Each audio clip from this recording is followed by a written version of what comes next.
USA home video distribution of Supergirl. And this is the first VHS distribution of this movie, and it really should be the only one because this movie is pretty terrible, isn't it?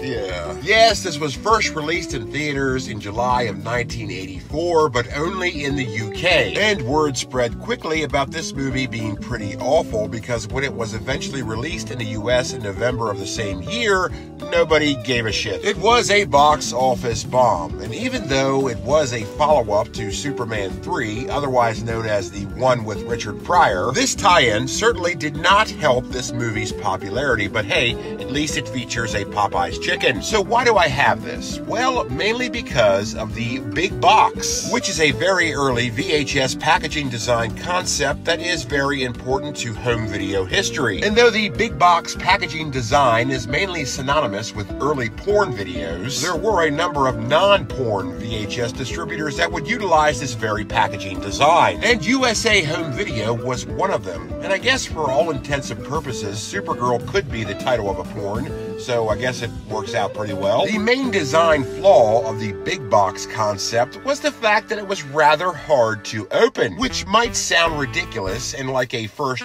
world problem, but you gotta think, at this time, VHS was retailing for over $100. And if you were going to pay over $100 for something, it better be easy to open. Because to get to the tape itself, you had to open the box, which most people would destroy, like my copy has obviously been. And then there was another case, which was a clamshell, and then there's the actual tape. So that's a lot of work for really nothing. Now at this time, many VHS distributors were experimenting with different VHS packaging. Some of them were okay and cutting edge, and some of them just didn't make any sense. Like my 1985 Star Classics distribution of Night of the Living Dead. I mean, what is with this sleeve? What's with the extra bits? It's like they had too much cardboard and decided to just use it anyway. I mean, look at this. Did this come with a beef stick or something? I mean, I totally would have been cool with that if it did. The fact is, distributors were just trying to stand out amongst all the other VHS distributors, but sometimes it just didn't work. And the big box design is rather glorious in and of itself, and it certainly stands out amongst all the other VHS distributions. As you can see, the size comparison here to a normal cardboard sleeve,